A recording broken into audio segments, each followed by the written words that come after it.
अनुभव और जनसंपर्क की है, ठीक है ना। अनुभव भी नहीं है, लोगों के संपर्क में भी नहीं रहे हैं, जिससे यह छवि तोड़ना थोड़ा कठिन होगा, ठीक है ना।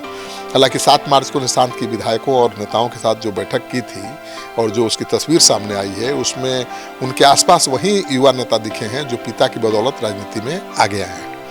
नीतीश कुमार ने भले अपने परिवार को राजनीति में आगे नहीं किया हो, लेकिन उन्होंने दूसरे नेताओं के बेटे बेटियों और पत्नियों को खूब आगे बढ़ाया है, जिसका घेरा 7 मार्च को निशांत के आसपास भी दिखाई दिया। अगर निशांत उस घेरे को तोड़ नहीं पाएंगे तो नुकसान हो सकता है। निशांत को घेरा तोड़ना पड़ेगा, अपना एक नया मंडली बनाना पड़ेगा जो उनके लिए भरोसेमंद हो और लगे कि ये निशांत की अलग टीम है। निशांत अब पिता की राजनीति के भरोसे नहीं है। निशांत में ये आत्मविश्वास दिखना चाहिए। निशांत के सामने बड़ी चुनौतियां, जदयू टूटेगी या फिर मजबूत होगी। नमस्कार, आप देख रहे हैं सिटी पोस्ट लाइव, मैं हूं सृष्टि राज।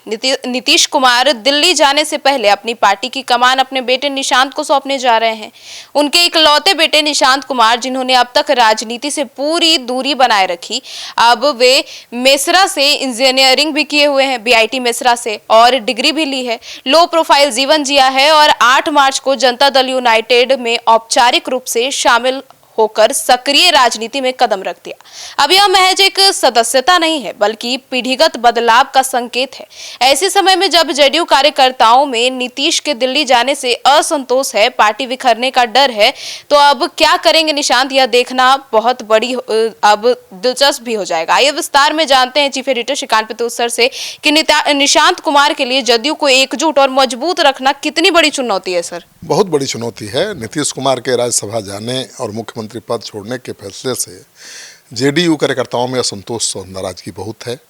कई विधायक नेता इसे नेतृत्व शून्यता का खतरा मान रहे हैं, क्योंकि पार्टी लंबे समय से नीतीश के व्यक्तिगत करिश्मे और निर्णयों पर निर्भर रही है।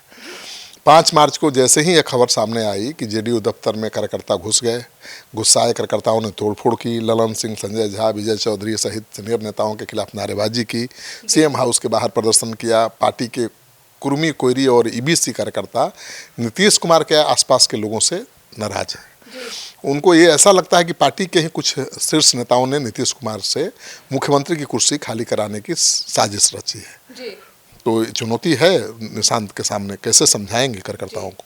और निशांत कुमार को ऐसे समय पे अब मिली है सदस्यता और जिम्मेदारी, जब नीचे के जो कार्यकर्ता हैं वो शीर्ष नेताओं से पूरी तरह से नाराज हैं। बिल्कुल, ऐसे में उनको एकजुट रखना, कार्यकर्ताओं का मनोबल बनाए रखना और संभावित टूट फूट को रोकना उनके लिए बड़ी चुनौती है।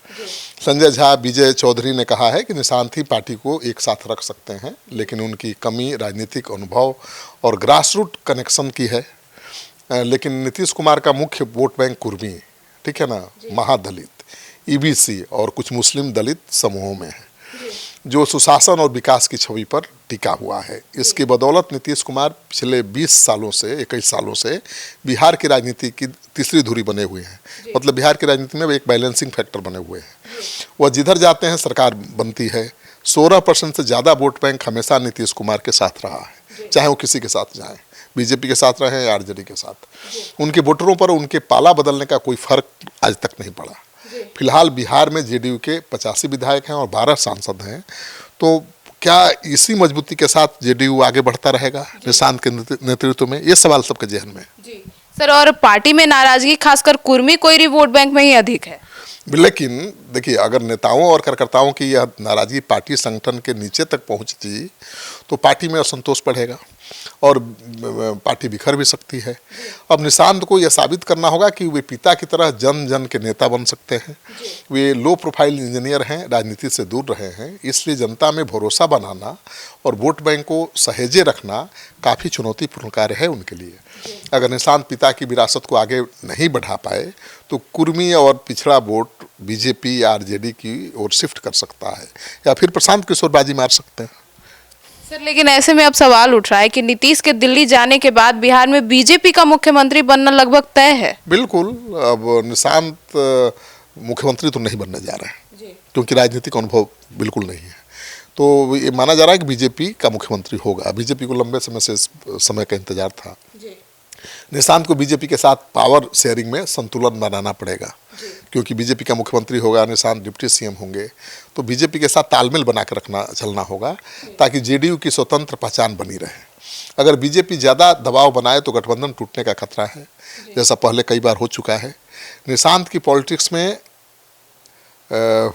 एंट्री, ठीक ना, को बीजेपी के साथ तालमेल से जोड़कर भी देखा जा रहा है।